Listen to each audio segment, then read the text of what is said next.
Tonight we're going to hear from a whole bunch of folks.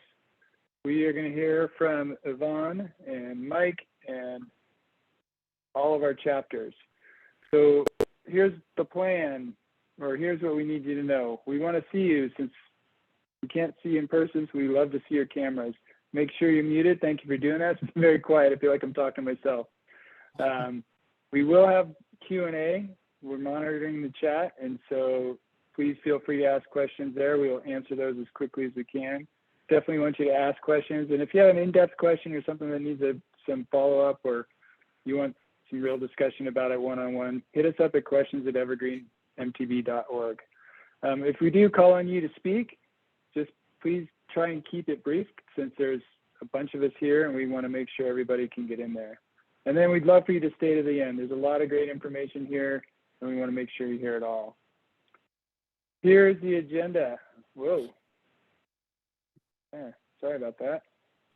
Here's the agenda. Our fearless president, Peter Sherrill, is going to kick us off here after I'm done here. Then we're going to move to Yvonne, who's going to give us the state of Evergreen. You're going to learn about all the achievements we've had and our financial status and all the nuts and bolts of everything that's going on. Then our good man, Brandon Lester, is going to take us through the Volunteer of the Year. Then we're going to hit all of our chapter reports, which is where all the really exciting stuff hits up. And then one of the things that I'm sure you're all here for is our e-bike policy and progress report that Yvonne's going to be speaking to. Then we're going to break out in 2 rooms to talk about trails and e-bikes. You can go back and forth between the rooms, so you'll have the freedom to do that. And that's where you will get more of a chance to do your Q&A. And then finally, we're going to finish this out with some high fives and a nice little wrap up. Just want to say a quick thank you to all of our major supporters over the last year. This list is getting bigger and bigger each year. Big shout out to Shram, who just helped us most recently with our Giving Tuesday campaign, offering a $10,000 match for that. All of these companies have kicked in $10,000 or more to support the trails that you guys all get to ride. And just a quick reminder that we are trying to raise a bunch of money here at the end of the year. And if you haven't yet, we'd love for you to chip in and help fill the bucket. We use buckets in every trail work that we do. It takes a lot of buckets to make a great trail, and it takes a lot of hands to fill that up. If you get the chance, you should be able to zap that QR code and make that donation right now. We'd love to see this progress bar raised by the end of the event here. So with that, I'm going to hand it off to Peter and see if I can let everybody else in the room. Peter, are you ready to go? I am ready to go. Yes. Thank you, Patrick. Excellent. Just let me know when you want to switch the button. Yeah, I'm in the yellow hat, by the way. Max there next. And before I get started, I just want to very quickly do one thing. All right, now we're going. Yeah, my name is Peter Sherrill, and I'm the Evergreen Board President. I've been the president for this year. And I would like to share a couple of stories with you. 2009, the year I moved up to the Seattle area from Central California. The first website I checked out for local mountain bike information was evergreenmtb.org.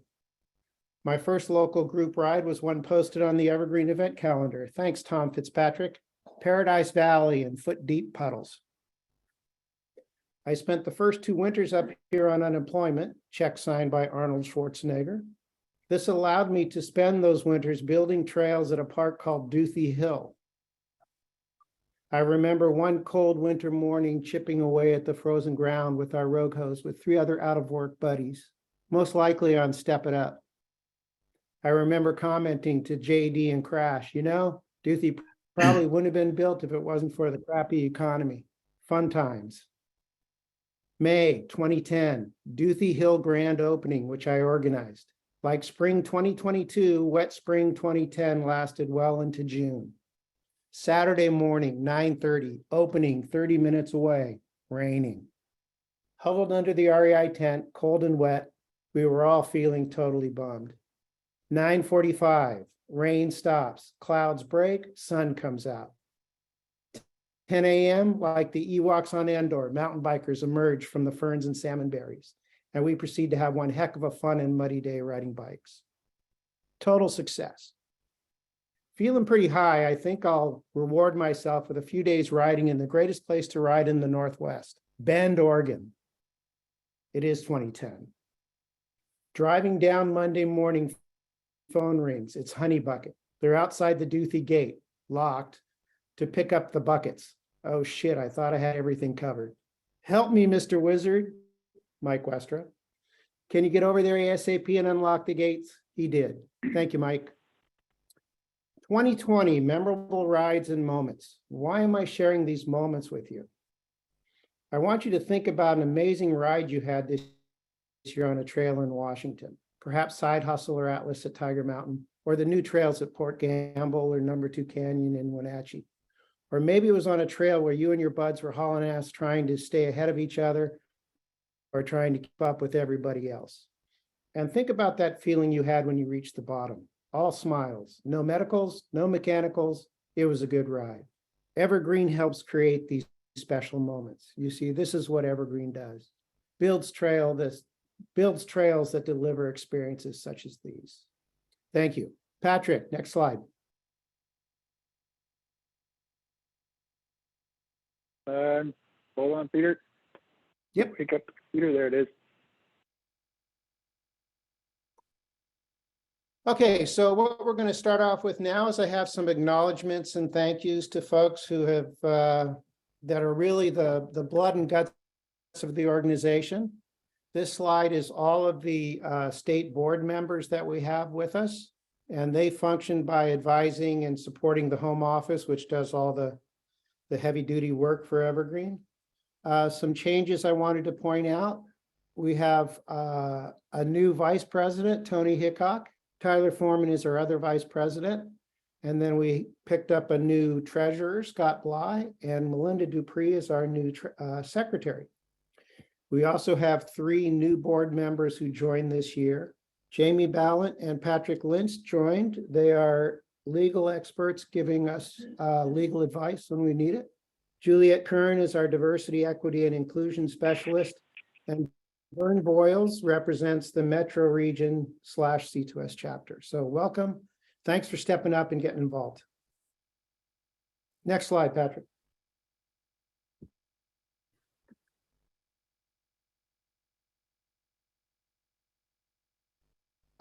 We like to show this every year. This is how we have the organization structured, the board of directors and the chapters. We have divided the state up into 8 regions. And if you really look carefully, you'd see that 2 of these regions do not have any chapters in them, Pilchuck and Southeast, but we do want to have our structure set up to represent the entire state. So we have 8 board regions. Each region has 2 board positions, plus we have 3 at-large positions, 19 total. And right now we have 15 board members right now. And where we see John Phelps down at the Olympic, he was a board member. He stepped off for about half a year and now he's coming back on. So he'll be board member number 16. So yeah, there's where we are. Hopefully, eventually we'll get a few more chapters in some of those regions, but for now, we have plenty of work. Go ahead, Patrick.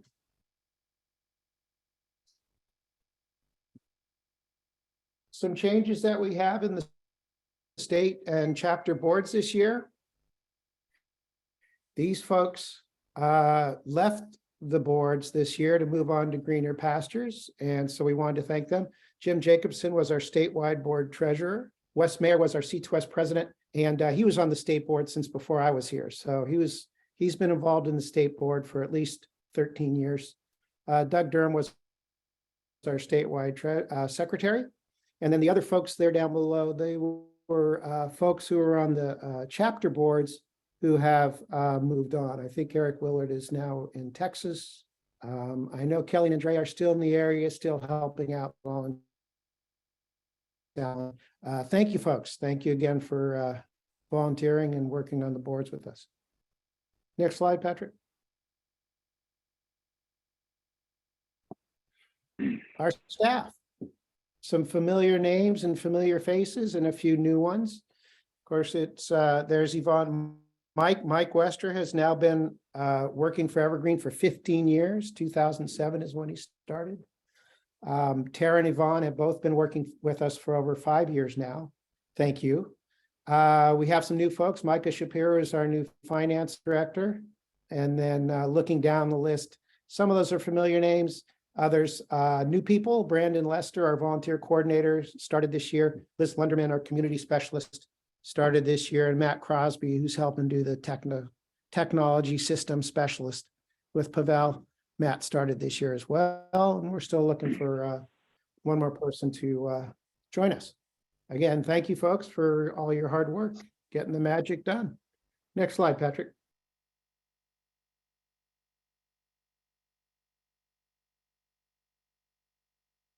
Our trail crew. These are all the folks that have built trails for us this year. I'll just let that all sink in how many people we have building trails at one time or another during the year. The color coding, we have folks in blue who have started this year. A few of those people are new employees, but they've been volunteering. Jesse Cunningham's a board member, Tyler's a board member.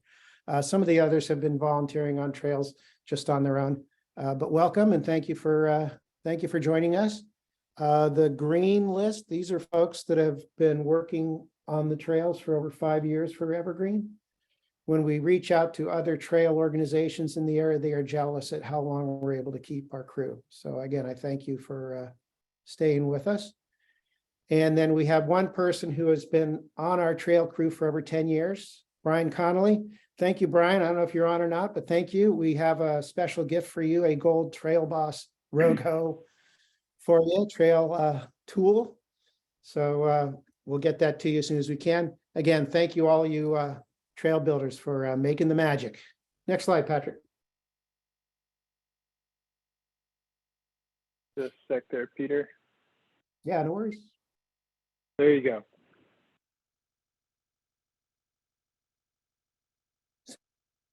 Same slide.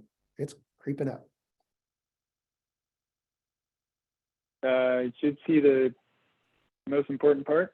There we go. When I first saw this slide, I thought that was our trail crew, and each one is just holding a tool. But actually, those are our members and volunteers. And so they are definitely posing for the picture.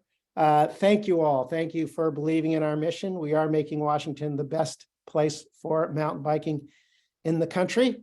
And yeah, so keep supporting us. Come out and work on the trails with us.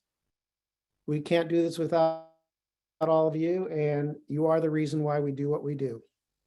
So thank you, Patrick. I am down to 30 seconds. So there you go. Awesome. Thanks, everybody. Well done, Peter. Well done. And I apologize to everybody for a little bit of a snafu that we're going on. But if you've got folks that are trying to get in here and watch this, we are now live on the Evergreen Facebook account. And I apologize to those out you on Facebook that this had a little hiccup there, but we should be streaming and cruising right along. So as we move along, we are going to hand it off to, I'm going to hand it off to our Executive Director, Yvonne Kraus. She has been leading this charge for, I think, 7 years now, Yvonne. And she is going to give us all the good and plenty of what is going on with Evergreen in 2022. Yvonne. Awesome, thank you. And thank you. Yvonne, I think, sorry to interrupt, I'm going to be able to give you control of the slides here in a second. So, ooh, that'd be cool. Just to let you know. All right. Well, thanks so much for the intro, Patrick. And Peter, the work that you're doing for Evergreen is absolutely amazing. I just want to highlight to everyone that Peter is our absolutely longest standing board member. And after so many years of volunteering and dedicating his time, he's now actually decided to take the helm and be my boss. So he gets I get his ear, he gets to hear me all the time, but it's been just remarkable to work with both you, Peter, and the rest of the board. So thank you too. Very quickly, the state of Evergreen. And I show this first slide. Let's see, can I do this? There we go. I'm trying it here, Patrick. I think that's me. Yeah, that worked. Yeah, cool. Sweet. So I have been here now for 8 years, and for those 8 years, I've shown this exact slide with a few added bullets and differences, but we've accomplished a lot over those years. And for those of you who have been supporting us for a while and donating, contributing, whether it's time or resources, funds, however you support Evergreen, you've allowed us to grow to an amazing, exceeding our strategic plan numbers by far. So when I took on this challenge, we were just at 2,000, just over 2,000 members, and we're now at 9,000. But some of you have been following the social media feeds. The 10,000 goal for the end of this year is proven to be an elusive goal for us. So if you are not or have not renewed your membership, or friends who are, we really would love to reach that goal by the end of the year. Growing and continuing to grow our membership numbers. At the 10,000 mark, we hire a membership coordinator and allow some additional assistance for the Cascades to Sound chapter. So that's why that is so important to us. Otherwise, we're doing great work. I hope you support it. We're also, after these 2 years of COVID, financially sound. And I think I am most proud of that. That's been, of course, a worry, a concern, and hard work. And again, your contributions and support to help us get through that has been absolutely invaluable. We've grown a whole lot this year in terms of payroll and staff as well. Tara is getting busier and busier doing true HR work now, keeping over 80 employees, fully organized and on track in the summer. Our trail crew this summer was the biggest we've ever had at 38 strong. At the height of our payroll, we had even more than that, but Mike will talk about that. And then we've grown to a 10-person admin team. And I think that while that's really big to us, is really still very remarkable in terms of how much work we're getting done on the ground, in the field, and on advocacy with just a 10-person crew. We're still lean and very effective in what we do. So hopefully you feel like your contributions and your support is still well spent. I'm not forwarding these. That's automatically happening, but there you go. Sorry, that was touching the computer. No worries. Control. No worries. We're doing great on volunteering support. We do need some help there. We'll talk about that a little bit more, but back to normal in terms of where we need to be for volunteer hours and contributions pre-pandemic levels. So that's really cool. We are not showing any signs of slowing down. So in terms of State of the Union, that's really fantastic. Things are changing and we have challenges. But we're not slowing down yet. So all good there. And most of all, this year, we're looking forward to getting back in person, in community events, back to the office in 2023, and really keep doing the great work that we've all started together. So 2022 really was the year of milestones that you all helped make it happen. I won't go through all of these projects, but hopefully many of you were part of this. A lot of the focus this year was in the Cascades to Sound region. We've done a tour around the state when it comes to trail openings and our Give Big campaigns. And in 2022, a lot of the projects and the milestones hit in the Cascades to Sound region. So super exciting because some of those projects have been either in planning stage or in development stage or in funding delays for 10 years or more. To see some of those come online is really rewarding for many of the long-standing board members, myself, Mike, who have really just put a lot of time and effort into this, and of course the trail crew. One thing I do want to highlight is in terms of not slowing down. In November, we submitted 2 milestone grants that we've been waiting for a long time, and actually were able to submit for the Forest Service. One was for a 30-mile new trail network at North Summit in the Method chapter. Joe will talk about that. And then we also submitted a grant for the final phase of the number 2 Canyon Trail Network. Long, 10-year process and development as well. We're getting the final grant, hopefully fingers crossed here in the next biennium, but 2 major milestone projects for us there. In terms of organizational milestones, lots of just accomplishments within the office as well. And I'm not going to read all of these out for the sake of time, but just want to highlight that probably the most proud I am is the amount of increases, improvements, and livability we've been able to offer to our trail crew over the last decade. So this year, we greatly improved trail crew compensation benefits. We continue to look for tech stipends and health stipends improvements. Tara's working really hard on that. That's been our main goal, is to avoid turnover, to keep the crew with us. And so you guys are seeing the benefit, I hope, in terms of trail building expertise, capabilities, and delivery there. I'm personally proud of that, but we've done a lot of other good work, and we won 2 awards just this past month. So huge thanks to the Sturdy Bitches for all of their work on the Cold Creek DH. And then the whole team that allowed me to do the work that I do to get the trail award for this year in terms of the statewide trail leaders. So just really cool things coming together. Definitely a year of milestones. Another milestone is Matt Crosby. He's with us tonight. He joined us as our first IT staff. That's been like a decade-long dream for us to be able to afford that. So again, thanks to you all for making that happen. Also, huge thanks for the ongoing work that Pavel does as a volunteer and contractor for our IT work. Liz joined us this year in social media. You've seen all of the great work that she's doing. And then for about 5 years or so, Mike and I have been talking about the need for a dedicated maintenance staff for the Mountains to Sound Greenway, the Snoqualmie Corridor, and we were able to do that this fall as well. So Alex Schauerman just joined us this past month.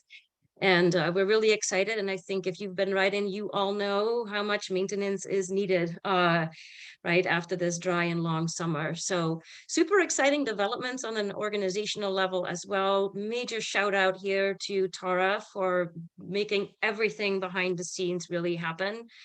And major shout out to the volunteers that are making that happen as well at the statewide level.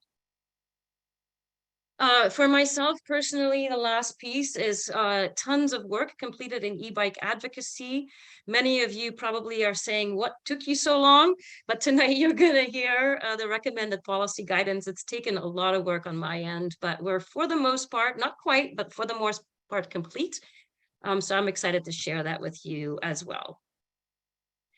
In terms of advocacy for next year and this past year, there's a lot going on. Obviously, we're still dealing with last year's fires, and added to that some of this year's fires as well, and how we address that funding, whether or not and how we prioritize projects.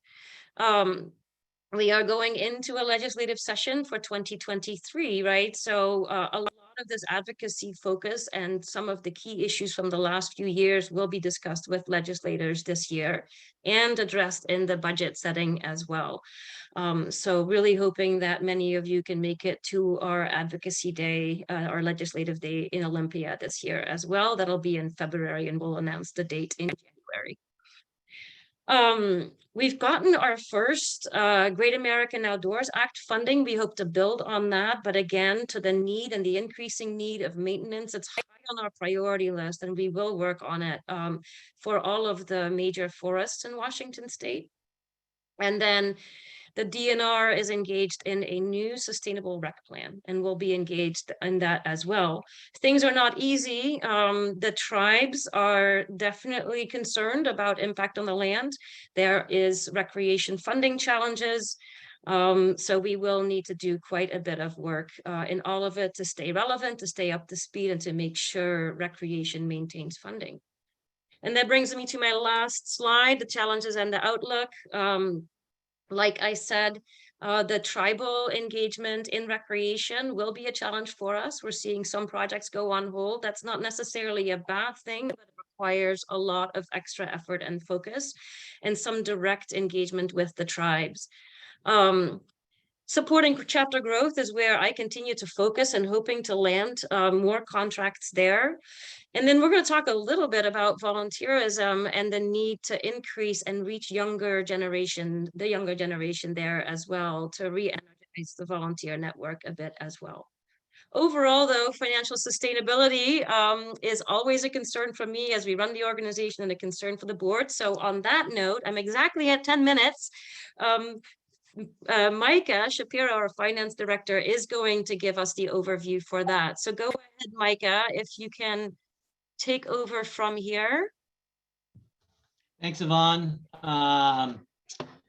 Whoever's running slideshow. Oh, there we go. Thank you. So just to talk about our financial status. Go back one slide, please.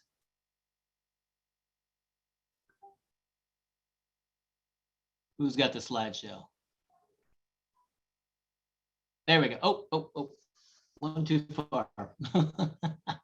All right.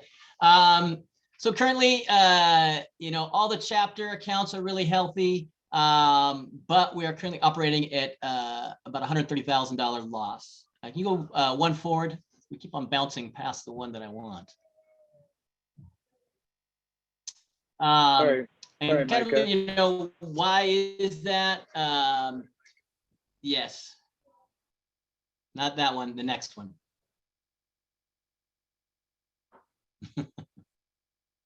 There you go. There you go. This one? Thank you. So for 2022, we've got a lot of internally funded projects. So those are projects where Evergreen is basically paying for the full amount of the project with money that's been raised through the chapters specifically for those projects. We are behind on our year-to-date fundraising, and we've got a big campaign going right now to hopefully catch up on that. And then also just with everything else going on in the world, expenses are a lot higher with inflation than in previous years for materials, for labor, for pretty much everything. So that all is impacting our operating costs and pretty much why we're operating at a loss. We're hoping to, clear up as much of that as we can with some additional trail work coming in and the fundraising campaign that I mentioned. But there's a chance it will end this year at a loss just because of how things are. We are about $500,000 higher in income than we were last year. So that's a good thing as far as year to date. So overall, it's been a really good year as far as actual revenue between all the different programs that we have. And then another real positive thing that will actually make us come out basically profitable this year is we just received $390,000 from the federal government for the ERTC, which is the Employee Retention Tax Credit. So if you're not familiar with that, it's another COVID-based relief program. If you kept your employees through the COVID times, they basically refunded your payroll taxes. And so we got a huge refund on that because we were able to keep employees working. So we have those funds that will actually make us come out profitable this year right now. Can we go to the next slide, please?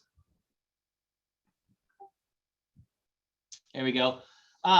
As far as our cash position, we're doing really well. You can see we've got about 1.4 million total in all our bank accounts, looking down there at the bottom. It shows all the different chapter accounts there. You can see that basically this year we split CTS off of the main checking account. Basically last year CTS and statewide were combined. Now we split it off, so it's separated. And really the goal, we've got a couple goals. We want to make sure we've got about 6 months of operating cash in our bank account just to, cover our overhead and make sure that we can just have a solid cash flow as we move forward.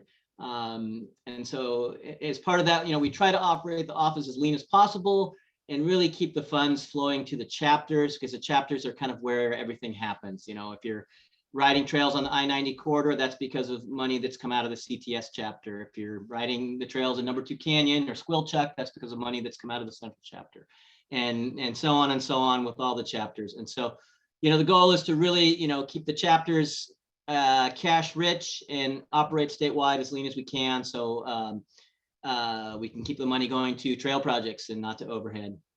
The chapters are out there raising funds. We do our own statewide campaigns, but the chapters are out there raising specific funds for projects. And also we have a couple chapters now that have hired their own project managers. And so things are growing here at Evergreen as far as staff and our capability to do more projects, and just being able to grow and provide more trails for you guys. Go ahead and go to the next slide. So this just kind of goes with the, where does our money come from and how do we spend it? You can see that, the majority of our funds come from trail work.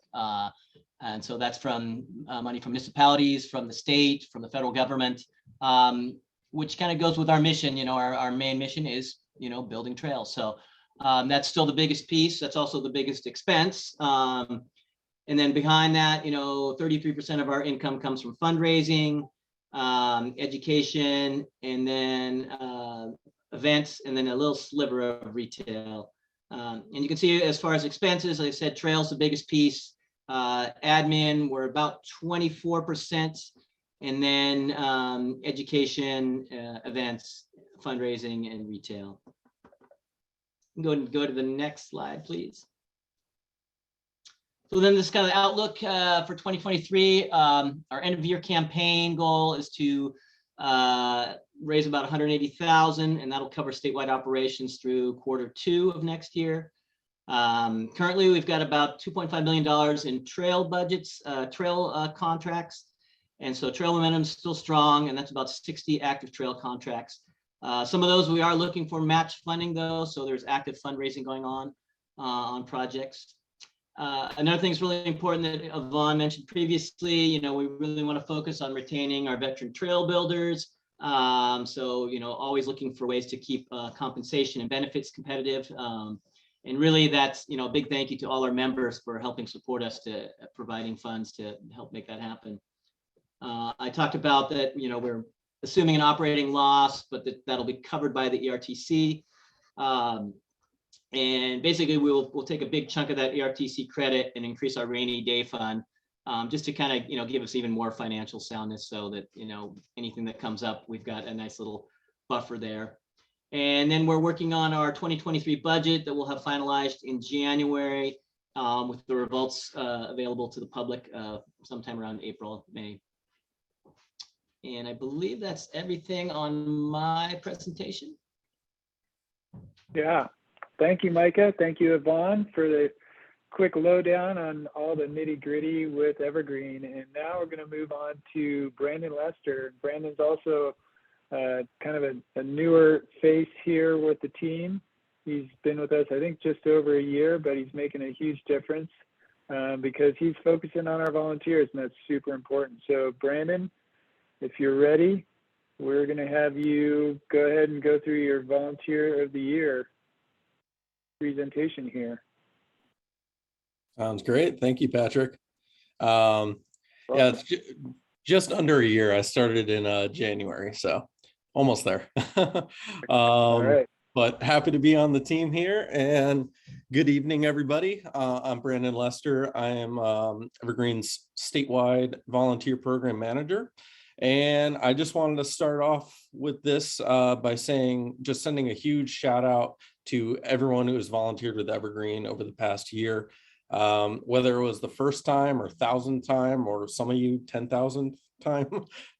Evergreen wouldn't exist without you. And all of you really make our mountain bike community here an amazing thing to be a part of. So just a huge thank you. Really can't say enough to how much we appreciate our volunteers here. So yeah, if you can go to the next slide, please.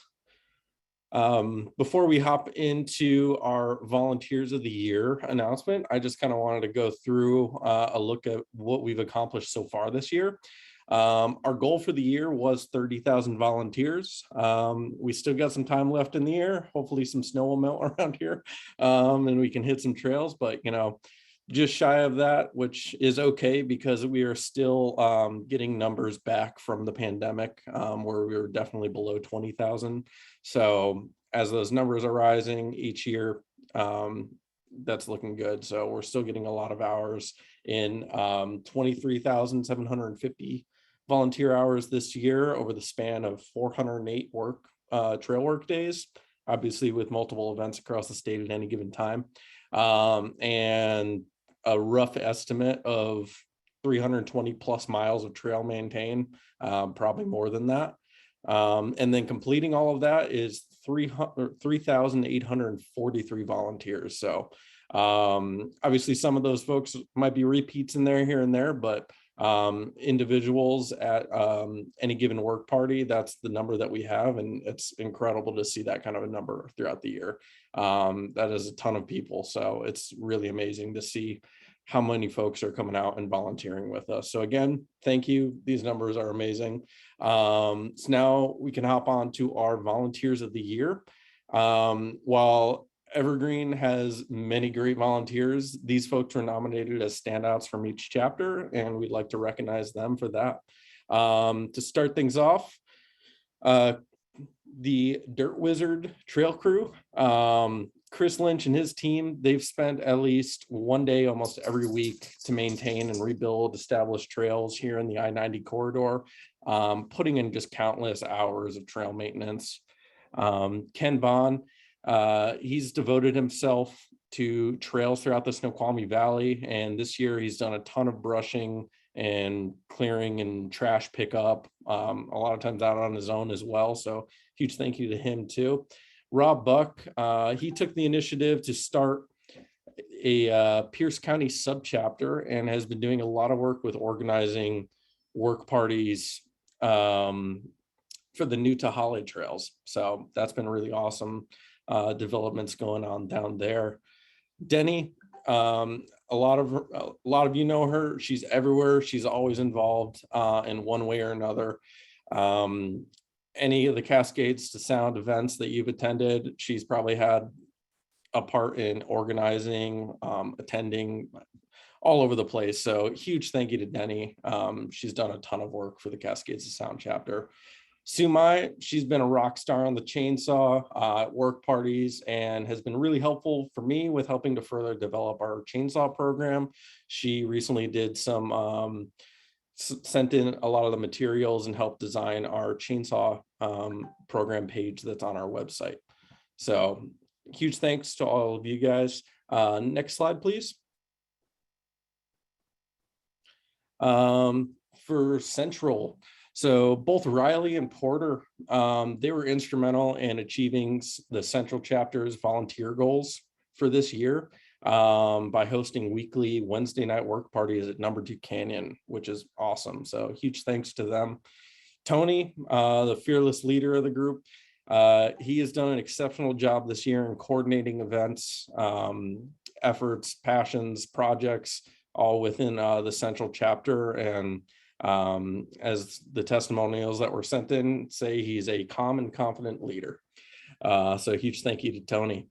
Courtney, from the education program, she's taken the lead at Ski Hill in Leavenworth and continues to build confidence in riders while making sure that they are having a lot of fun.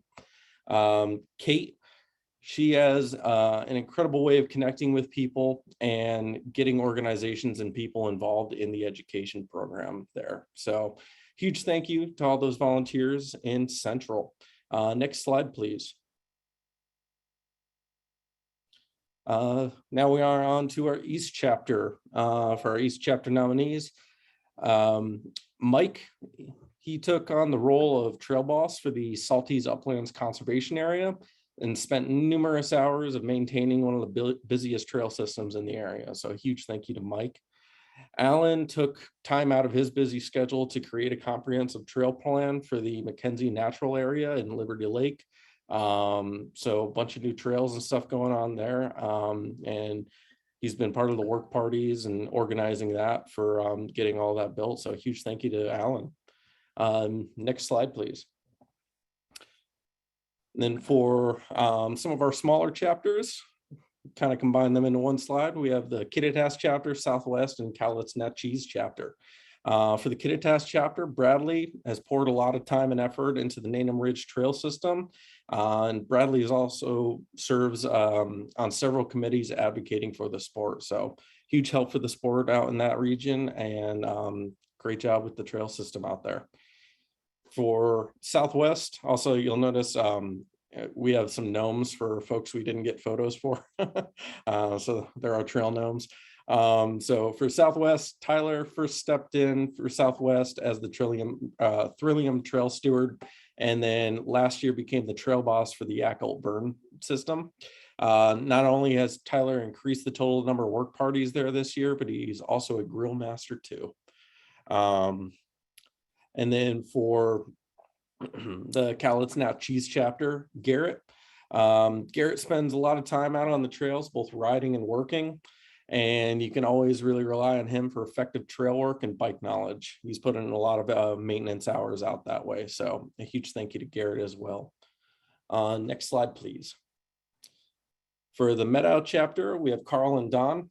Carl and Don spent a huge amount of time this summer helping to clear hazard trees at the Sun Mountain Trail System in the aftermath of the 2021 Cedar Creek fire. So huge thanks to Carl and Don. That's a lot of hard work and really essential work for helping to restore that area after a fire. So big thanks to both of you. Next slide, please. And then finally, our last chapter, the West Sound chapter, we have Matt Orlando. For the first testimony I received for him, it was said that he's committed to great trails and doesn't settle for mediocre. So I decided to say that for this because I really like that. Julie is the quiet and humble glue of the West Sound education program. Students love her kind and patient teaching style, and fellow instructors appreciate being able to learn from her teaching methods. So huge thank you to Julie for the education program out there. And then Heather recently became West Sound's chapter volunteer coordinator and has been organizing a bunch of work parties over in Port Gamble, bringing in some huge numbers. I get all the sign-in sheets and they're massive, multiple pages. So great work out there. Really appreciate it. And that's for West Sound. So again, a huge thank you to all of our volunteers this year. You'll be able to read more about our Volunteers of the Year on our Volunteer of the Year blog post that will be coming out soon. So keep an eye out for that. And again, just appreciate you all. We have a lot more ideas and stuff coming for 2023 with our statewide volunteer program. So stay tuned.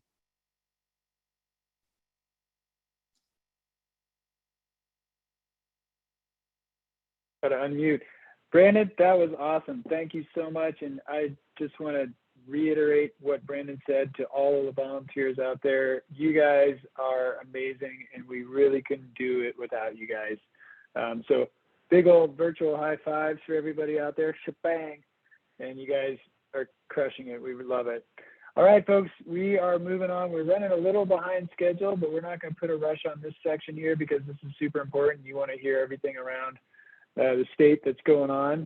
And so we're going to jump right into it. And I believe our first presenter here is going to be our central chapter with Tony Hickok, coming to you from Wenatchee. Tony, are you there? Come in, over. All right. Thanks, Patrick. Coming to you from the central chapter, Tony Hickok, central chapter president, also one of the two vice presidents for the state board. We'll kick things off for our chapter updates out of Wenatchee here. Thanks everybody for joining tonight. It was a huge year in the central chapter, just like it was across the state. For those of you that aren't maybe aware, the central chapter is primarily Chelan County, but we continue to push into Douglas County and to work on project and actual physical connections to our sister chapter to the south in Kittitas. Like I said, just an absolutely massive year of accomplishments in central, really headlined by the completion of two really long-term projects, kind of capstone projects for not only Central, but for Evergreen as an organization, with the completion of Squilchuck State Park and Leavenworth Ski Hill. So that's probably leading taken the cake for the list of accomplishments. We also built a really amazing pump track with the help of the statewide crew, leading the charge on that in the city of Quincy. And we were able to do a really exciting project with the Forest Service in Chelan County with a Mission Creek reroute in the East Fork of Mission Creek, which is in the Devil's Gulch Mission Ridge Trail area. That was the first bonded project for Evergreen. So it was kind of groundbreaking in that respect. Over 20 miles of trail maintained this year, and really next to the kind of capstone projects that we finished up, one of the most exciting pieces from coming out of Central is hitting almost 500 students in the Central education program, almost a 50% increase over the previous year. So the other big thing coming out of Central this year, mentioned a little bit previously, is that we were able to hire a project manager just for the Central chapter. Mick McLean was an absolutely amazing asset and really helped us do everything that we did.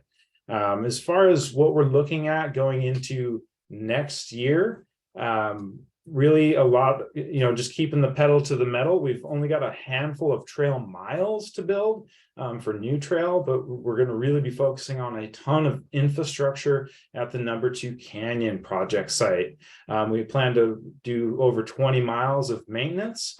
And we're going to continue to tackle backcountry maintenance on 4th of July and Icicle Ridge trails, which is long overdue, tapping into that Great American Outdoors Act funding that is a new funding source for Evergreen as a whole. So a lot of great projects coming up, a lot of new projects around the chapter in Douglas County as well. So we're hoping to follow up an amazing year in 22 with an even better one next year in 2023. Awesome. Thanks so much, Tony. And if folks have not been out to Wenatchee, Leavenworth to ride, I'd be really surprised, number one, but you really got to go. And that picture right there is an amazing hand-shaped trail by Jesse and Tom Ford, and that is going to be the talk of the town next year. So, all right, we're going to head north just a little bit, and we're going to talk with Joe Brown from the Methow chapter. Joe? Hey, good evening, everyone. Coming through okay? Yep, we got you. All right. Well, hey, good evening, everyone. Thanks for taking time out. I always look forward to seeing what's going on around the state. And I am Joe Brown and serve as the president of the Methow chapter and also serve on the state board. And just talk through a few quick broad strokes from our chapter. So similar to Central, 2022 was a huge year for us. A good portion of 2022 was spent rehabbing and rebuilding trails damaged from the 2021 fires. We saw damage and impact really across the whole valley, but really including most of Sun Mountain. So really the first half of the year was literally spent rebuilding and reopening trails at Sun Mountain. Nonetheless, we had a pretty ambitious set of goals for the remainder of the year, and we were really able to do all those things. So we were able to reopen 11 miles of the Twist River Trail. This is a trail that hasn't been open as a contiguous trail for many, many years. So we were able to clear 11 miles of that. And then we were also able to clear and brush an additional 6 miles in the tripod area, including Bear Mountain and Middle Fork trails. So this effort was made possible through our partnership with the Methow Valley Ranger District and the Forest Service via a Title II grant that is live this year, 2022, and continues into next year. Moving into 2023, we have another big year coming our way. First, we have another round of fire recovery at Sun Mountain. Most of the recovery work we did in 2022 was followed by an extremely dry and hot summer. sustained a lot of damage. So there's more work to do up there. And then we're going to continue phase 1 and 2 at Loop Loop. So North Summit is another 35-mile project that we started in 2022 and will be continuing it in earnest in 2023. And then finally, continuing Title II work in the tripod area. That area is north of Loop Loop and east of Winthrop. And so that work will continue as well. Again, thanks for listening. Thanks for your time from all of us in the Met House. Awesome. Thanks so much, Joe. And shout out to everybody who came from out of the Methow to come help out with the Bear Mountain Weekend Project. That's what the group picture is. Big part of that group was not from around there. So it was great to get a bunch of people out there. All right, moving on. We're going to head over to the peninsula, to the West Sound, and hear from John Phelps and Matt Blossom. So, John, are you there? You're going first. Yes, yes. Are you hearing me okay? Yep. Fantastic. All right. Hey, good evening, everybody. Appreciate your time. I've got roughly 90 seconds to go through everything real quick, and then I'm going to hand it off to our resident trail builder, Matt Blossom. So West Sound, another phenomenal year for us, a 10-year project, kind of like Yvonne highlighted. We completed phase 1 of the Port Gamble Ride Park. So there's 12 new trails in there, and phase 2 and the grand opening will be a little bit later this year. So super excited for that. For those that maybe participated in our grand opening of the Ranger Corridor, about a year ago, we just put in a huge work party, over 70 hours into those trail systems to get those back up to snuff. They were well loved. A lot of riders out there. It was great to see everybody coming across the water to definitely use those. And then we also rebuilt Jay's Pump Track in Battleground Park to kind of re-solidify the partnership that we have with Bainbridge Island Parks and some of the work we're doing on the island and some upcoming work that Matt's going to talk about here shortly. So obviously milestones, we talked a little bit about that. The Port Gamble Ride Park officially will open this year, tentatively May, but could be a month or two around that time, who knows. And we were very fortunate and grateful to host the Evergreen Bike Festival this past year at Port Gamble. And we are, that festival is returning back to Port Gamble here this year. Mark your calendar, second weekend in June. And we've done a lot of community outreach in regards to workday, dig days with Norco, REI, Misfits, Donut Squad, and North Kitsap Mountain Bikes, and many, many more. So with that, let me turn it over to Matt. Hey, how's it going tonight, guys? If somebody could skip forward to the next page, that'd be great. We've had a lot going on over here. We've got a lot of new trails opened in the ride park, many more to come. The completion of the ride park trail system should be happening around the end of March. Probably going to have a grand opening ceremony around the beginning of May sometime. We're going to have everything in there from skills trails, flow trails, jump trails of all kinds. A really cool dual slalom that Brian Conley's been putting hours in on, and it's going to be a really fun park. Tustison and I have been over at Strawberry Hill on Bainbridge Island, putting together a real cool little 7.5 acre community park. We were able to squeeze in about 1.5 miles of trails in the 7.5 acres. They're letting us build some flyovers, which will be pretty fun. There's a group in Port Townsend. They've been very active and want to get a paved pump track going. They've applied for an RCO grant and are looking to move forward with Evergreen to do a paved pump track similar to Quincy. The SEPA was finally approved out at Green Mountain, and we definitely could use some community help and some members to help drive some new trail construction out there. Some single-use trails would be great. We were also contacted by U.S. Forest Service out at the Quilcene and Brennan area and looking to explore some new mountain bike trails to help bring some commerce to the area and just some more fun to the Olympic Peninsula.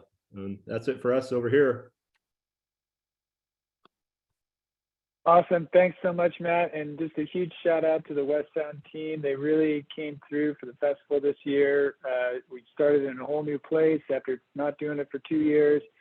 We had a lot of soft ground, and I just want to give a very personal thank you, very public thank you to Matt for making that happen. He was a key player in that, and his tractor especially.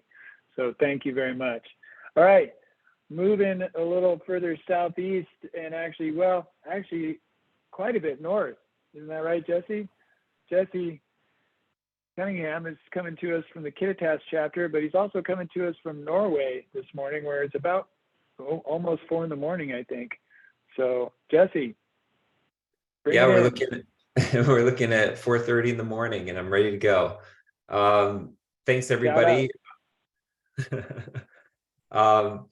We're a small chapter with a lot of stuff going on, and I'd just like to hit a few of the highlights for this year. I have the volunteer hours up there. This is actually a pretty small number for us this year. I'm not sure exactly what happened. I think there's some things that didn't get reported, but there's a ton of stuff that goes on even when we're not logging actual maintenance and building hours. One of the highlights for us this year, as we're struggling to figure out how to get everything done as a chapter, was to hire a part-time program coordinator. This position was to provide project management, advocacy, and trail maintenance support. And I actually took on this role as a part-time position to help get things done within the chapter, in addition to my volunteer role as chapter president. I'm also on the board as well. One of our big successes this year was getting a huge part of our Nanum Ridge Phase 2 project completed. We completed, with the help of Ian Robinson, Evergreen Builder, doing a lot of the machine building. We were able to complete our progression and skills area, including a short beginner/kid loop. We completed 3 progression jump lines and a small jump and drop skills zone. One of the great things about this area is it adds some much needed beginner terrain in our chapter. We don't have a lot of good beginner terrain, but it also has some fun jump lines and things that more advanced riders will enjoy as well. And all this complements existing flow and raw hand-built trail mileage that we already have in the system. We have an upper zone of the Nanum Ridge Phase 2 project with more advanced downhill lines and a cross-country loop. We got some more work done in that area as well. We also had some help from some WCC and Northwest Youth Corps trail crews on the XC loop up there, which was always really fun just to get other people involved in our projects. Every year we do a weekend camp out work party. You're all invited next June for the Nanum. We have a beautiful campsite up high in the Ponderosas, and we always have some new trail project to work on. We'll probably be working on another downhill line next year. Look for that event coming to you soon.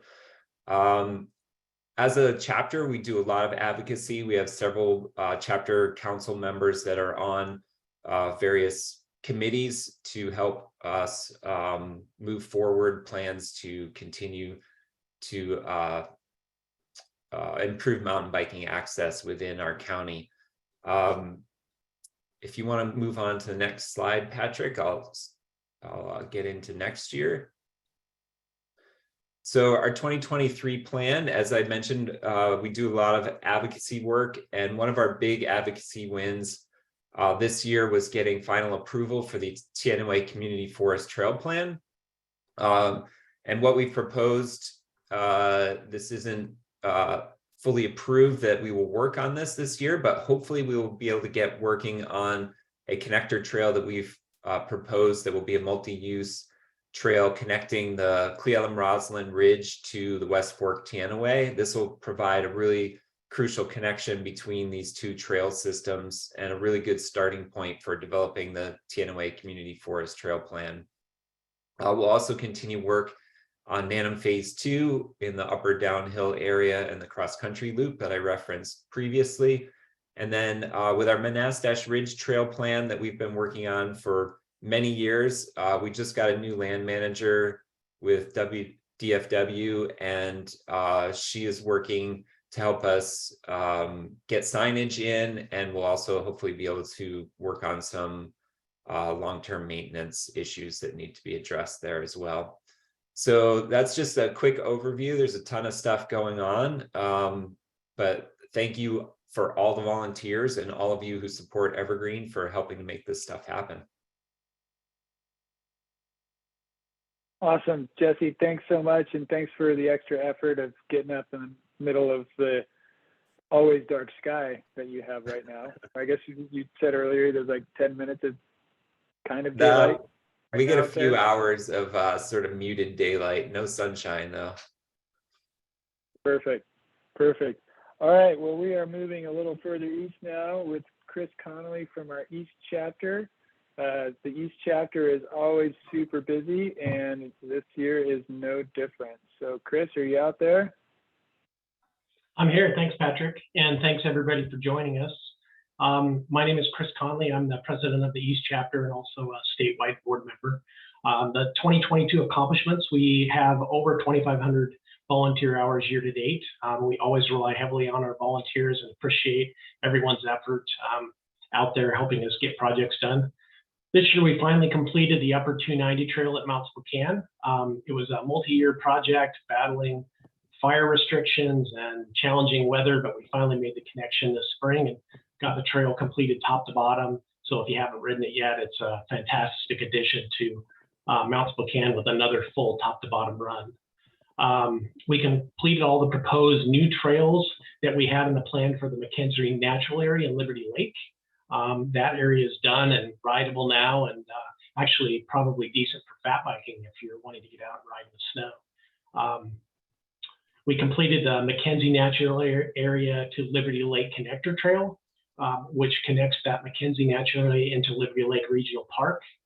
We completed also phase 1 of the new connector trail from the Idaho Road Trailhead, which is past the ORV area, to the creek crossing in Liberty Lake.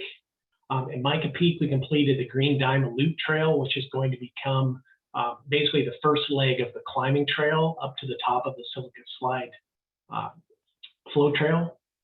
And we completed the new climbing trail, West Side Single Track, and the Ridge Loop Trail at Gold Hill in Chewelah with the new bike park that's happening at Gold Hill and Chewelah, which really adds some additional trail miles and trail opportunities to an area that really doesn't have much riding. So definitely want to check that out in the spring once the snow melts there.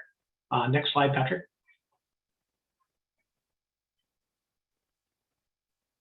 Uh, 2023 plan. We plan to complete 2 new trails at Antoine Peak from the Trentwood Trailhead that opened last year. That is the south side of Antoine Peak. We're going to do some extensive trail maintenance, berm work, and tread repair on Mount Spokane, focusing on trails 140 and 290, which received the heaviest amount of traffic because of the shuttling. We did have 2 paid builders last year that helped us with maintenance, and we'll have 2 again this season to continue with that.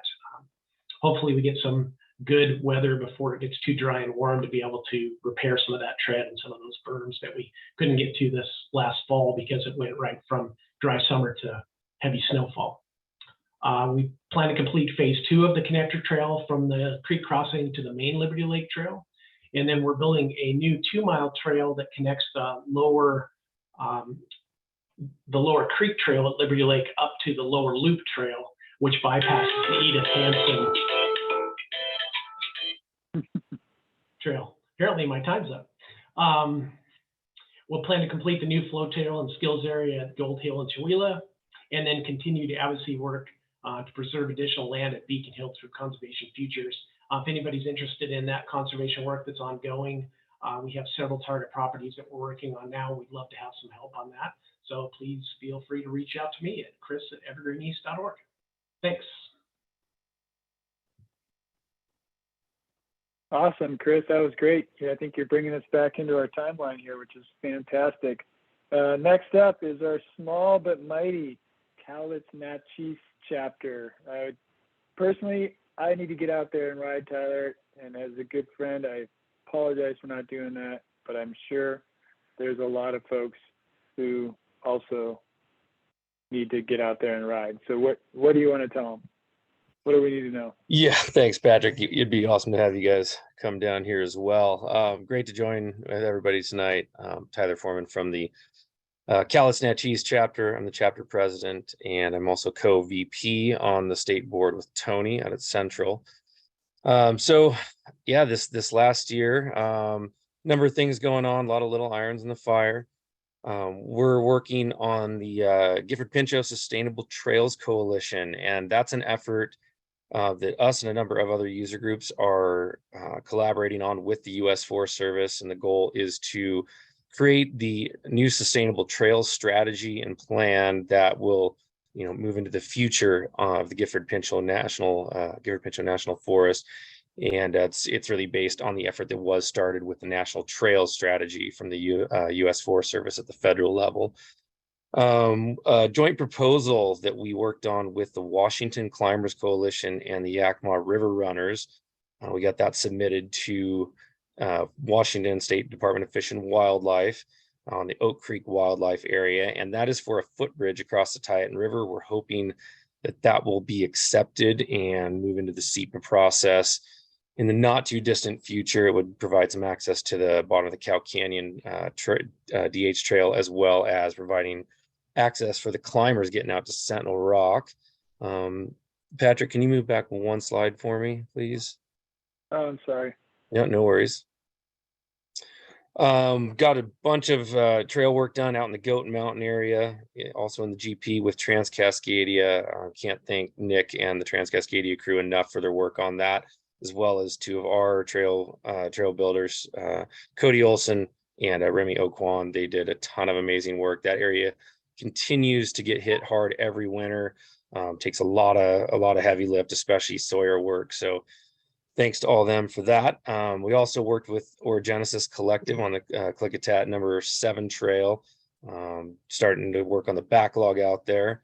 So that was a big thing to get for us to get started on. And we got engaged with the Little Natchez Upland Restoration Project, the NEPA process that Natchez Valley Ranger District had going on.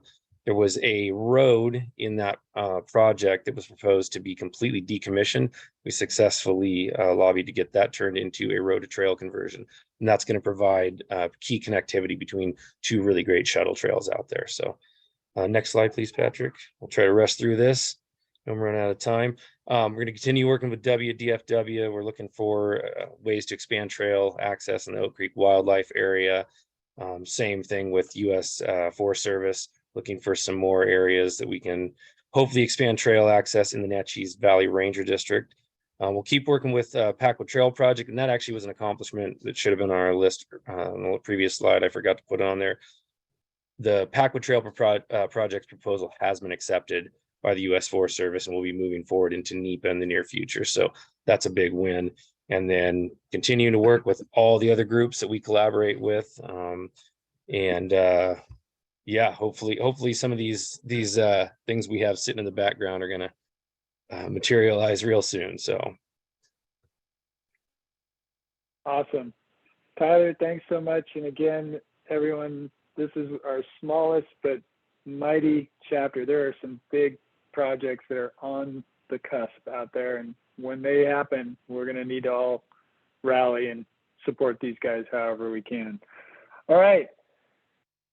Through some magic, all sorts of magic and juggling, thanks to the whole team, we've got Joseph Hoffman here somewhere to tell us all about what's going on in Southwest chapter.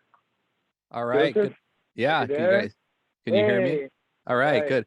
Yeah. Good job. I don't know what you did to try to get me in here, but you got me in here. Good work. Yeah. Let's see. I think we're still on the Callus Natchez slide here. Oh, sorry. There you go. Oh, there we go. Okay. So here's Southwest chapter.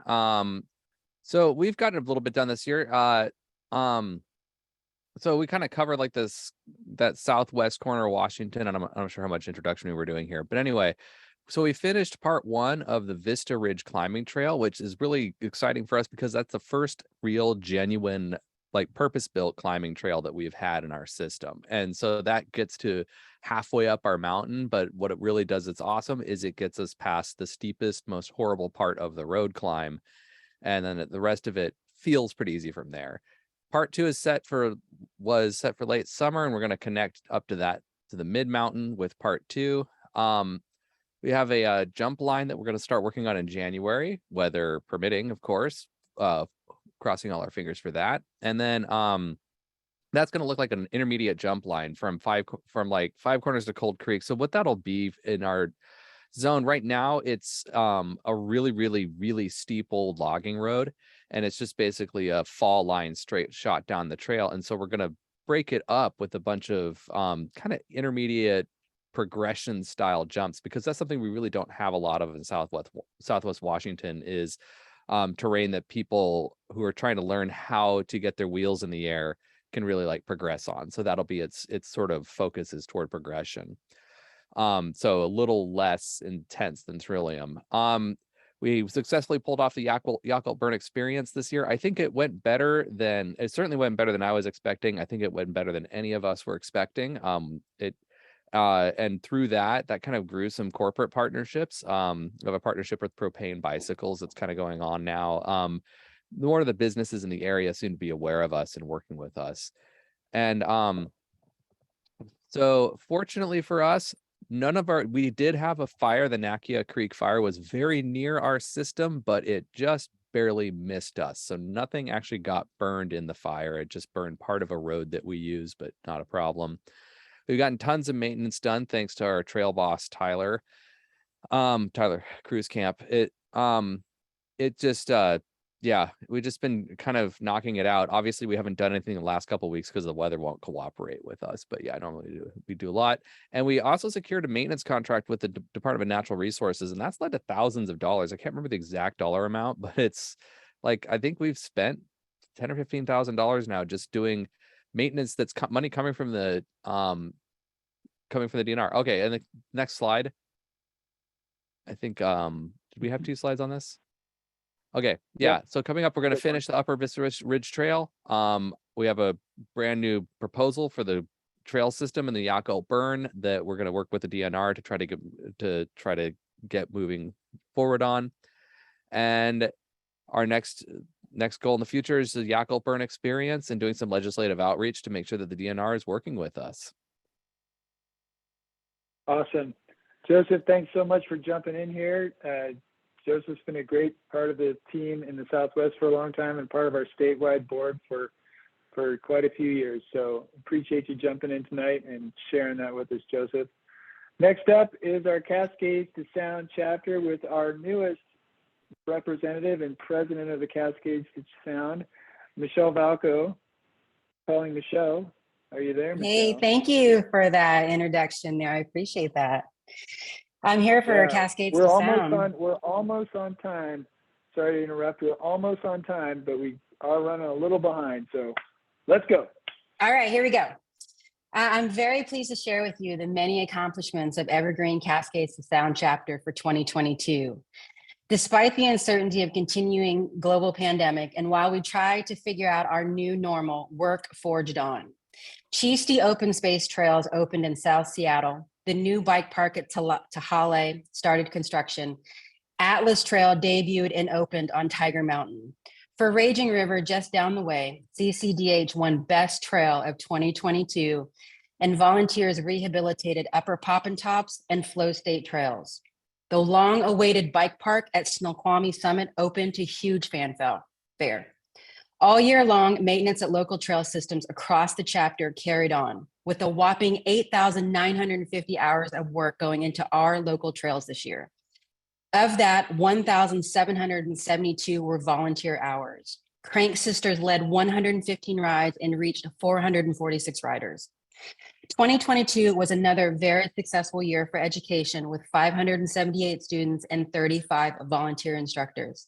Last but never least, our Sawyer program certified 2 new C-level evaluator instructors, as well as many new A-level and B-level volunteer Sawyers. Can you change the slide for me, please, into 2023? 2022 was a very good year. I'd like to give a huge shout out to the previous board for all of your amazing efforts. As for 2023, our newly elected board is excited for what we have in store for you. Cascades to Sound will grow its ambassador program, You'll find more group rides at local trail systems near you posted to the Evergreens community calendar online. More networking and community building events such as lecture series, workshops, clinics, and parties. Duthie Hill will continue monthly maintenance and welcome 3 new trails, more green, more blue, more black progressive learning trails. Olali, Tokul, and Raging River are all in the final permitting stages now to expand. The Colonnade will get a new paved pump track and upgrades. You'll see more urban trails to allow for greater access to all. We hope to have a youth racing series next year. More focus and events will be offered in Snohomish County and Pierce County. Construction at Cheesty North will begin. Tahale Bike Park is expected to open in the summer of 2023.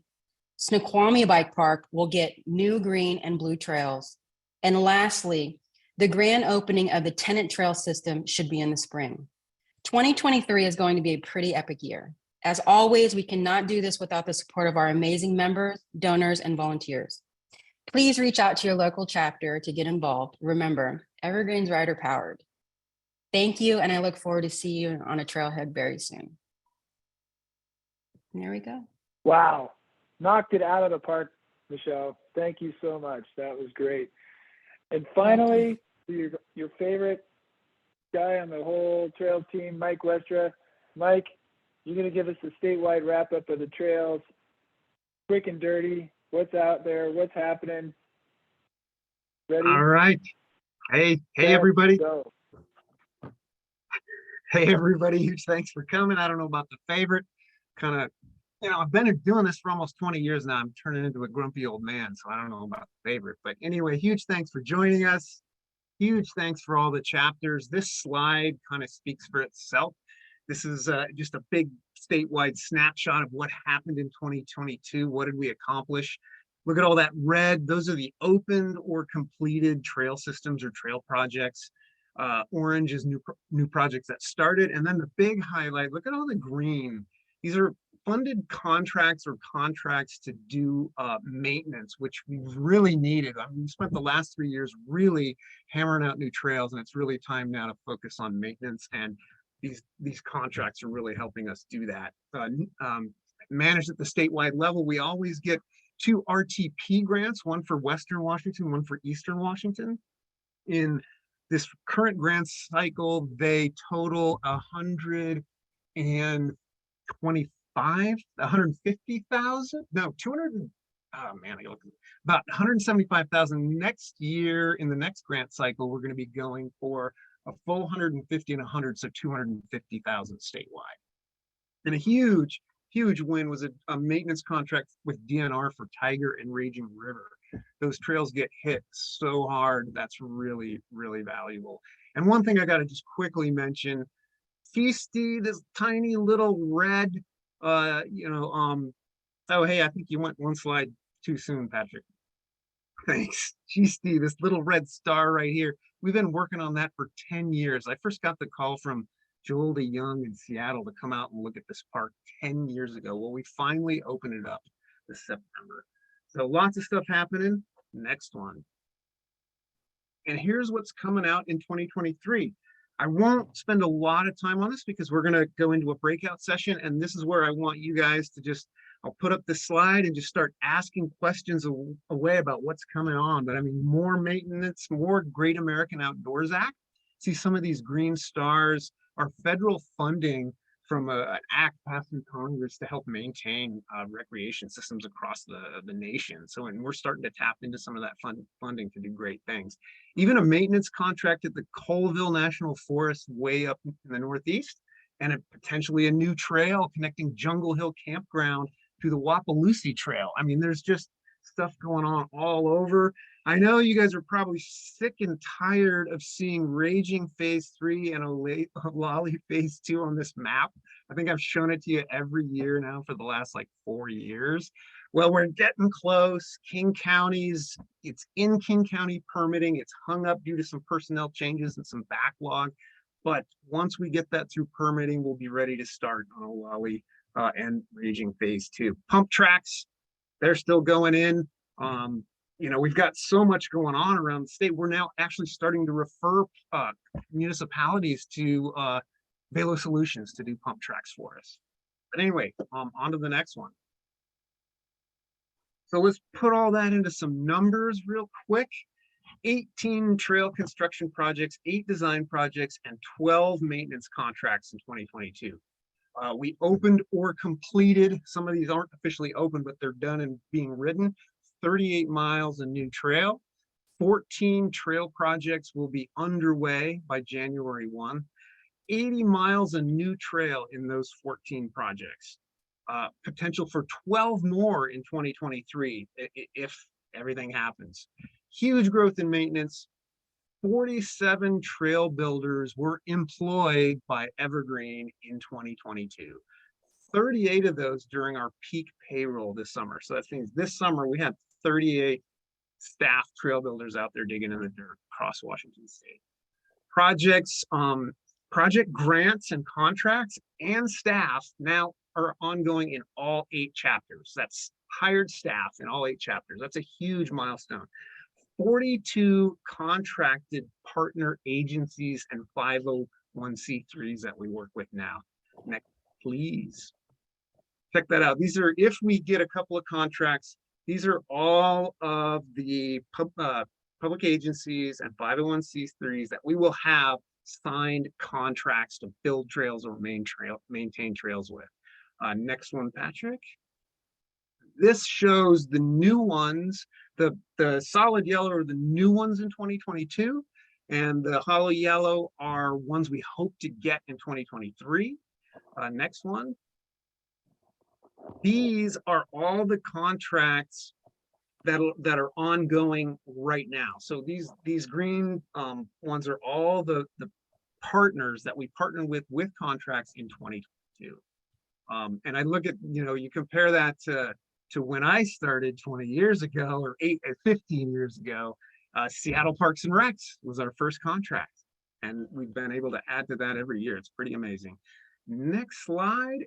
And the last one, check it out, those 47 trail builders. This is where they were all employed, from the east, working on Mount Spokane, all the way down to the southwest, working on the Yakko Burn, over to Bainbridge Island and the Kitsap Peninsula, Central, Kittitas, Methow. Look at all the builders of Methow, spending a lot of time putting those trails back together that were burned. So hey, that's it. Just huge thank you, and I'll turn it back to you, Patrick. Wow, Mike, that for the 3 minutes or so that you took, that was a lot of info and always great. Thank you so much. And you've got us back on schedule. We're actually ahead of schedule now. Woo! Good job, everybody. This is good because now we're going to jump back in with Yvonne. And Yvonne is going to take us through where we are with e-bikes. Yvonne, I think I want to give you the slide control again on this one so that you can move through this at your own pace.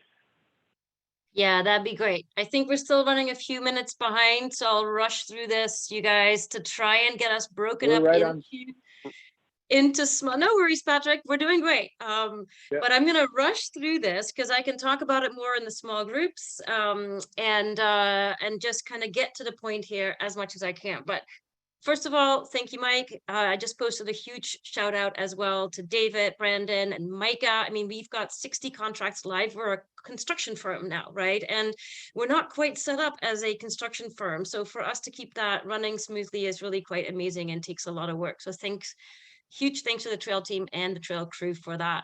Also wish we could be doing this in person because I really would like to be popping some champagne with you all. The chapter report outs were awesome. Thank you.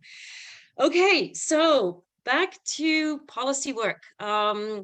I presented just recently at a conference and announced our sort of results and outcomes and policy guidance there. So you're going to get an abbreviated version here, but if you want to hear more, stay for the next section and we'll go into detail.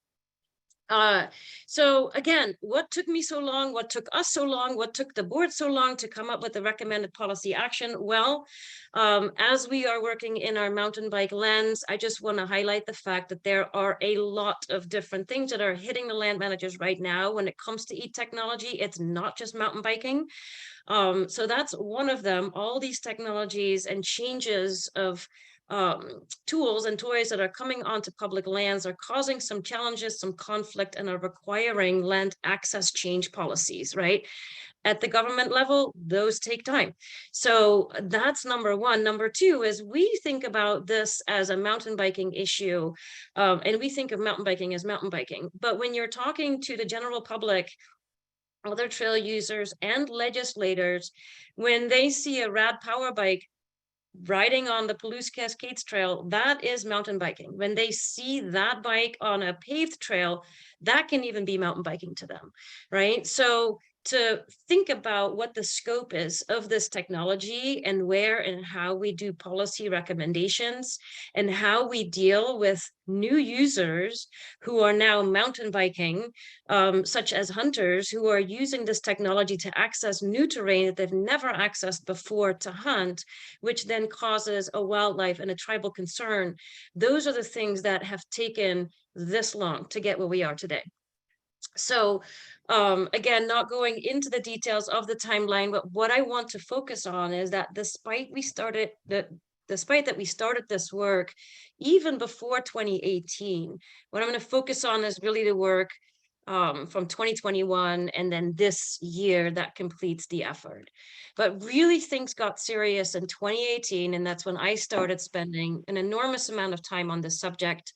When the state of Washington adopted the 3-class system, defined an e-bike as a bicycle, but then also made sure, partially because of some of the work that we did, that e-bikes were not going to get blanket access to single track trails until some research was done. So ever since then, I've been working on it. Multiple people have been working on it, and we established an advisory committee. That committee met for 7 months last year. The results of our policy guidance is mostly based on that work and the work that you guys did in answering our e-bike survey. So between the e-bike committee and the survey results, we came up with this proposed guidance for land managers. I was really hoping to get to a widely supported common interest and common ground in recommending e-bike access to trails. That was the hope of the committee. And as we got started, I also wanted to make sure that that committee was very representative of all possible recreation stakeholder groups that are affected by this technology. So again, our lens is mountain biking, but the hunters are interested in this and pushing for legislation. Folks with disabilities who want access, who are not technically ADA disabled, they're pushing for legislative action. Tour operators are using e-bikes. It's a wonderful tool to make all guests move at the same pace. So there's some legislative effort happening there and interest. So I tried really hard to get all of those represented on the committee. And then we also formed an internal committee within Evergreen that did some research. The committee met in a larger group a couple times, but wanted to highlight Ace, Vern, and Paul here on the slide. They really kept going and took the helm of research and further conversations and refining of the policy guidance. So that said, we started with just looking at the landscape in Washington. So Bobby Stewart at the time did a bunch of research, called land managers, hey, what do you allow? What are your policies? This is the landscape that an e-bike consumer needs to deal with in Washington state. And this is the landscape that we want to make streamlined and somehow make it easier, right, for both the industry when they're selling bikes, informing customers to once a rider has an e-bike of any type, where can they ride? So that was the goal. And then what we did is we said, okay, every recreation user that wants e-bike access, what is it that you're looking for? And you'll see here that class 1, I'm not sure if you guys can see my mouse, probably not, but if you're seeing class 1, there's a pretty strong trend that most interest groups just want class 1. So it was interesting to see that right from the beginning. And then as a committee, we said, okay, well, if we look at how we provide access, what kind of evaluation criteria are we going to use? And these are the criteria that the committee set up. And these are the meetings that we then structured to actually streamline for 7 months these committee meetings to talk about it subject by subject and analyze and get the feedback from all of the committee members. So in the end, after 7 months, we asked everybody to give us their recommendation. This is not a policy, but after having learned what you've learned, where are you at? And again, in the first column there, class 1, for class 1 e-bike access to single track natural surface trails and gated closed roads, non-motorized roads, there wasn't as strong of a trend, but you can still see a lot of, well, maybe, or maybe with a little bit more research or analysis. And yes, for class 1, class 2 and 3 are still pretty much a no-go for most trail users. So based on that, we came up with some recommendations. In the end, though, if you go, let me see if this, there you go. In the end, there was continued indecision and the committee members weren't quite able to sign on to a recommended policy. So we were left with this as the best possible way to summarize that. And that's when we then went back to the board and to our community, to you all, with an e-bike survey. I'm going to skip the e-bike survey slides in here, so bear with me as I go through those very quick, but won't touch on the content. But I just wanted to highlight that we asked you all and 2,500 community members a general e-bike question in the Evergreen Community Survey in May, and then a detailed e-bike survey that almost 3,000 community members took. So more people responded to the e-bike survey than they did to the general member survey, which says something, right, in terms of interest level. So we got those results in, and I am just going to talk about 2 things. One is a major opinion shift that continues to happen as time moves on, where more and more people and more Evergreen members want us to support access for class 1 e-bikes. And some people saying, I would join Evergreen if you did more on this work. So almost 18% of respondents said that. We're also seeing a, besides the opinion shift, we're seeing a purchase shift. So some of you are in the bike industry, know this, you can talk about it. If you own a bike shop, Joe, you see where the purchase interest is going. So we're also seeing a major purchase shift, and we're seeing that and saw that in the e-bike survey results. And I can talk about that in the small group discussion. But based on the opinion shift, based on the purchase shift, and then based on a lot of feedback about what are you seeing on the trails? Are you experiencing conflict? What type of bike are you planning on buying in the future? Do you have disabilities, or would you like us to do more or less work on that? Have you become more interested in the subject or less opposed to e-bikes? All those types of questions we asked. And as a result of the survey feedback, here is where we landed. Now, for some of you, you'll go, well, blah, duh, you know, class 1, we've been talking about this forever. It's not much of a change of what we came up with as a early on draft recommended guidelines, but we feel really confident that we've done the research, we've engaged the stakeholder groups, that the board could adopt this guidance as written here in our August board meeting. So that's where we are.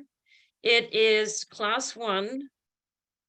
It is open unless signed closed. So we're going to lobby hard with that because that's where we differed from the committee. The committee wanted a closed unless signed open environment. We will advocate for opening up PMO bikes. So if it's a primary management objective bike trail, let's open it up, because we're not creating hiker, equestrian, and conservation conflict in those areas. We may see mountain biker to mountain biker conflict there, but that's something that we as a community have to deal with. The biggest concern I have is keeping the hikers, the equestrians, and the conservation organizations our friends. And then lots of legislative action this spring. There will be a decision, and DNR and DFW, Department of Fish and Wildlife, and the Department of Natural Resources will have to make a decision in 2023. So lots of action in Olympia to hope that they treat bikes as e-bikes as non-motorized bikes, and that they're allowed on non-motorized trails. Right now, that is still not guaranteed. And the Forest Service just earlier this year classified e-bikes as motorized. So we still have a lot of work to do here to make this work for us and to provide consistency for the consumer. But like I said, we're almost done. So next up, all of these things, I mentioned a few of them already. Big issue area for me, and where I will ask our community for help, is reaching out to the tribes to figure out what the opposition is, to find out what it is that they would like to see happen, and to see if we can get some support for this technology. Because right now the tribes have unanimously proposed to the state that the states do not allow e-bikes on trails. So that's our challenge. We have a bit of work to do, but I'm excited about where we are. An e-bike report will be released at the beginning of the year. It will be reviewed by all the stakeholders, the committee members at the end of this year. So I think that's where I'm going to leave it. The rest will be discussed in the breakout groups, Patrick. So we're 10 minutes behind schedule, but we can break it up now and get at least 20 minutes of discussion in. So that'd be great. Yvonne, we've been discussing this, and because we've got a big group of folks on Facebook and the live stream, and our recording actually won't record the breakout rooms, we're going to keep it right here and open the Q&A in general. So if you want to ask something about trails, ask something about trails. If you want to ask more about the e-bike policy, you can ask more about the e-bike policy. Mike, if you want me to move, we can just park it on your project slide there, and then go from there. And we'll be monitoring the chat. So if you have a question in the chat, throw it in there, and I will pass it on to the crew, or might even unmute you if need be. So that work for you, Yvonne and Mike? That way we can keep recording, and the live stream, everybody will be able to participate. Sounds like a great idea. Fire away. Great. Andrea wants to know what PMO trails stand for. That stands for primary management objective. So a lot of agencies who do multi-use trails, the Forest Service and DNR, for example, they'll design them specifically for one type of user, but allow other users to access them. So for example, a typical backcountry US Forest Service trail will be PMO hiking and maybe pack animals, but bikes are allowed. At the Raging River, we've got trails like Raging Ridge Trail that are PMO bike, but hikers are allowed on it. Great, thank you. If anybody's got any questions or comments, please throw them in the chat. Not super heavy, hot and heavy, so if you want to ask a question, you can raise a hand and we'll call on you too. Liz, if you've got any comments or questions from Facebook there, go ahead and let me know. We do. We have a question. Why are class 2 and 3 e-bikes causing an issue on trails? I thought DNR decided to open all classes and make 750 watts the limiting factor for trails. Yeah, I'll address that. Thank you, Liz. Yes, 750 watts is right now with state law the max. There are 3 classes, and what DNR, DFW, and to some degree state parks are doing is testing the waters, right? So state parks has allowed class 1 and class 3 bikes on trails, on state trails, all facilities. They are not allowing class 2 throttle-based bikes on those trails. That basically is that the pedal assist piece is the limiting factor for access. Class 2 throttle only is just too difficult to accept, I think, for other non-motorized trail users at the moment. Speed is an issue on single track trails, but on commuter trails that might also be state facilities, it is not necessarily. So class 3 bikes are, for the most part, allowed on improved surface trails. I'm not sure if I answered the question in full, Liz, but that's basically where things are. And then DNR and DFW were supposed to run pilots as part of the legislative requirement, and they did not do that. The DNR pilot at North Mountain was already open before the legislative action came to be last year. They have had a pretty successful pilot. There's been no issues, there's been no conflict, and there's been pretty positive feedback, but that no other locations were opened. So there isn't much direct feedback in terms of what's happening on the ground. A lot of the feedback is perceived fear of the technology and public opinion about the technology that went to DNR and DFW. So now our work next year is to actually, I'm going to ask for those pilots to still be done, for that part of the legislative process to be required, so that we can actually get some more concrete feedback. So class 1 seems like it's a go. It will be included in the pilots. Class 2, very, very difficult to include at this point, but we'll see what happens. Awesome. Thanks, Yvonne. There's a couple of questions that are popping up, and I think if maybe you could clarify what our recommendations actually mean. We've got a question. Is the e-bike policy going to continue to be a draft policy? And also, more specific question is, what's happening with King County and e-bikes, and if there's any plans for what's happening with King County. So I think we need to make sure everybody understands that we are making a recommendation, and it's still up to the land managers and the legislature to make the decisions, right?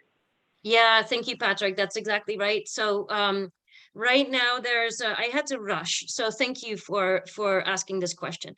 Right now we have a draft e-bike policy and recommendations report, and a draft report that reports the result of the e-bike committee. That draft is being reviewed, and I have to give the e-bike committee an opportunity to review that before we push that out live. So in January, all those documents will be final, and then we'll send those documents to the legislators and the folks that we are working with in Olympia to try and respond to this bill that was brought up last year. At the same time, our board has adopted this position, and you might want to go back to the e-bike slide, Patrick. It's slide number 76. What you saw on that slide is the actual motion that our board adopted for Evergreen to start promoting. So in all of my conversations now, this is what I say Evergreen would like to see. So that part is adopted and final. And I mean, it might change and morph a little bit over time, but as of this point, this is what we're recommending. Great. And rather than scroll back and forth, we'll be sharing this PDF with folks afterwards, so you'll have that language. So jump into trails. Patrick, one piece on King County. Because that was the other, and that's super quick. So the King County part, I actually met the director of parks at an event last week and talked about it again. He is waiting for the report to come out to make a decision, but he said they are working on it still actively and need to take action. Great. So people want to hear what we have to say before they make their decisions, so that's great. Exciting news, Mike. There was a question about Tenant Trailhead. We got some really exciting news just before this meeting. What's happening? When's it going to happen? Yeah, we just heard that like a few hours ago that we got the green light, the notice to proceed. When is it going to happen? Hey, David, do you want to unmute and tell us about the timeline for Tenant? Yeah, really, David's we were out there today, and there's still a few inches of snow on the ground. So that's our limiter right now. As soon as we get a little bit more melt, then we're going to be hitting that pretty hard. So probably start with some level of trail build by just staff to kind of prepare the site, and then hit up either community groups, open volunteer work parties, really try to get people engaged. I think it's going to be a really cool project because there are so many people that this is very easy for them to get to. So it's right off the freeway, easy to get to, straightforward work. I think a really good way to get involved and get familiar with trail building.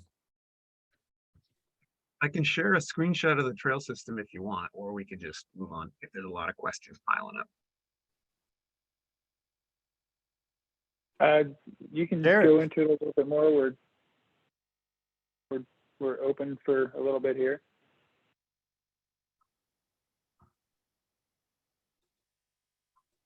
All right. Were you gonna share something, Mike? It's saying you cannot start screen share while the other participant is sharing. Ah, there we go.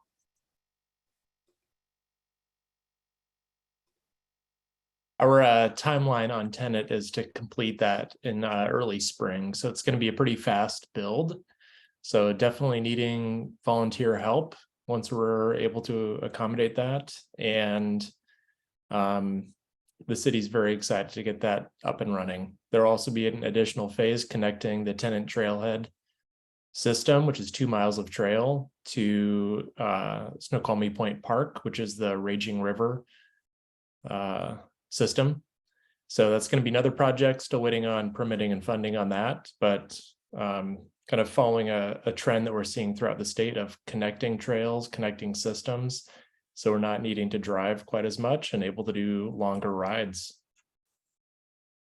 Yeah, so this is Ribery Way or Ribery Way, real close to exit 31.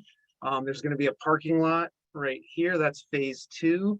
And then there's just going to be quite a skills park with jump lines and technical lines going from green to blue to black diamond level. And then, yeah, as David mentioned, right up here on the north side of the system is where the North Bend to exit 27 or Raging River connector is going to start. The one we're calling the $1 Million Mile, because there's like 14 trail bridges, but it is funded, right, Yvonne? Or we wait. It's a $1.2 million project, and I think there's like a few $100,000 grant still waiting to get the final green light on. Yeah, our part is funded, so that's what matters. Yeah. Patrick, I'll just go back to the project slides. I've got them here. Great. Not a lot of questions in the chat here on specifics here. I do want to touch base on a comment that Jessica made. Jessica, we hear you about overlapping our events, and this last year was the first time we all got back together and we threw it on the calendar, and some of them overlap, but we're going to make those changes this year. This year, the Mountain Bike Festival is going to be June 10th and 11th, and the Solstice event in the Metro is going to be the following weekend, I believe the 16th through the 18th. So you can hit them all, and we're going to make sure that that doesn't happen again, because we want to make sure we can all hit them all too. So thanks for mentioning that, and we're excited. We've got a question, I think maybe from Facebook, curious about what the tribal perception of the mountain bike community is in general. Do we need to work on that perception, or is it truly an e-bike issue? I guess that was more towards an e-bike question. Yvonne? Yeah, thank you. So the tribes were engaged. You may have noticed that from our stakeholder committee, the tribes weren't present.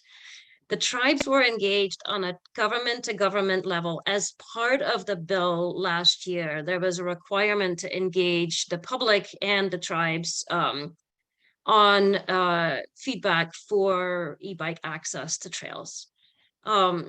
Tribal concerns are multiple, but I would say the main feedback, if you read the executive summary in the report that DFW and DNR just released with the results of their e-bike public outreach, they unanimously oppose due to the increased use on the lands already, their first foods being threatened, treaty rights being threatened.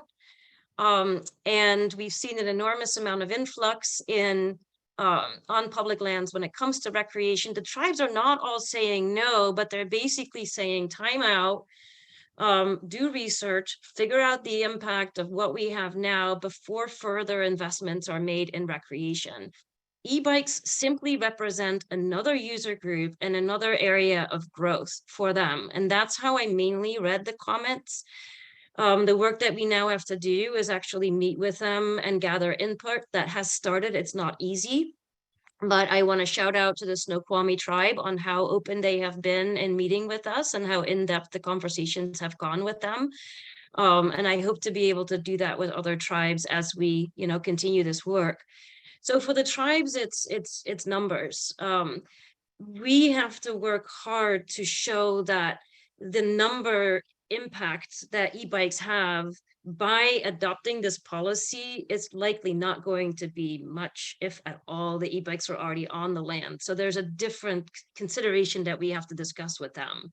And that's not going to be easy.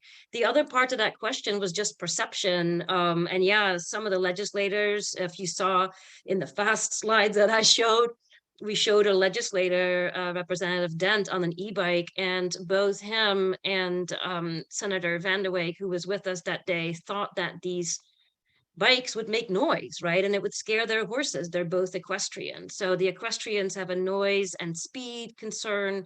We sure know what our own mountain bike community concerns are because we're all on social media feeds seeing what we're seeing. And then hikers, of course, are worried about speed and etiquette and just more like a degradation of their quality trail experience. So that's it. But a lot of it, like I said, is perceived. And I will mention that I was hoping that the very final meeting that we had was about education and enforcement on this issue. And we invited 2 enforcement officers from state parks to talk about their experience because state parks has open trails to e-bikes. Well, it turns out that there have been no conflicts. They've seen no issues. The enforcement officers basically said, besides the normal trail conflict that you might see on the trail, the e-bikes have made no difference. And still the committee as a whole wasn't able to, take that and say, okay, maybe this class 1 piece isn't as big of a deal, and couldn't sign on. Like I said, continued indecision, understandable. But yeah, a lot of it is perceived. What we've seen in the field isn't as bad. We certainly are creating a problem for ourselves by introducing this technology, and we have to deal with it. But we always do, and we've done that in the past. So that's where we are right now. We'll see where we land. The last thing I'll mention on that subject, because I think it's really important for all of us to understand and know, is that the Forest Service has now officially designated e-bikes as motorized bikes can only be allowed on motorized trails. That's a huge issue for chapters like Central and Methow, where most of your trails are Forest Service based. We are engaging in a pilot with the Forest Service to redesignate some of the trail systems to motorized trails, but for e-bike access only. So e-bikes will have a separate motorized category within the motorized sort of vehicle, recreational vehicle access. And these pilots would officially change the non-motorized designation of the trail to motorized once e-bikes are allowed. That's really scary to me, and it's scary in terms of where future maintenance funding comes from, because it's now no longer a non-motorized trail. It officially turns the non-motorized network into a motorized network, granted not open to moto or ATV, UTV, but it's moto, right? So it blurs the line between non-motorized and motorized for us. And I'm really worried and concerned about what the Forest Service did. But I also want to pilot it and see if my concern there is a perceived concern. So number 2 Canyon and Ski Hill right now are candidates to do pilots with the Forest Service. Awesome. Thank you so much, Yvonne, for all of that detail. There's so much that's gone on with this and so much time that's been spent, and it's nice to get to a point where we can put it aside, make the recommendation, and move on. For everybody out there on Facebook, for everybody out there in the meeting tonight, we want to thank you for spending time with us. We got to almost all the questions that we had. Chris, I think we can direct answer that one for you. We don't have time to do it here. I do want to make one final ask to everybody that we do need you to grab a bucket and give this holiday season before the end of the year. We've got a big goal to reach of 180,000.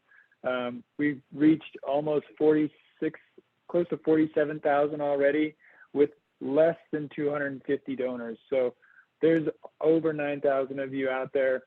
And if everybody grabs a little bit and chips in a little bit, we're going to make our goal no problem. So we'd love to see you on our list. We'd love to have you helping out, and we can't wait to keep working for you in the new year. So thank you all for coming tonight. This has been great to see everybody and to connect with everybody. We apologize for the small technical difficulties, but thankfully with the Facebook connection, everybody can watch. So have a great night, and we hope to see you on the trails.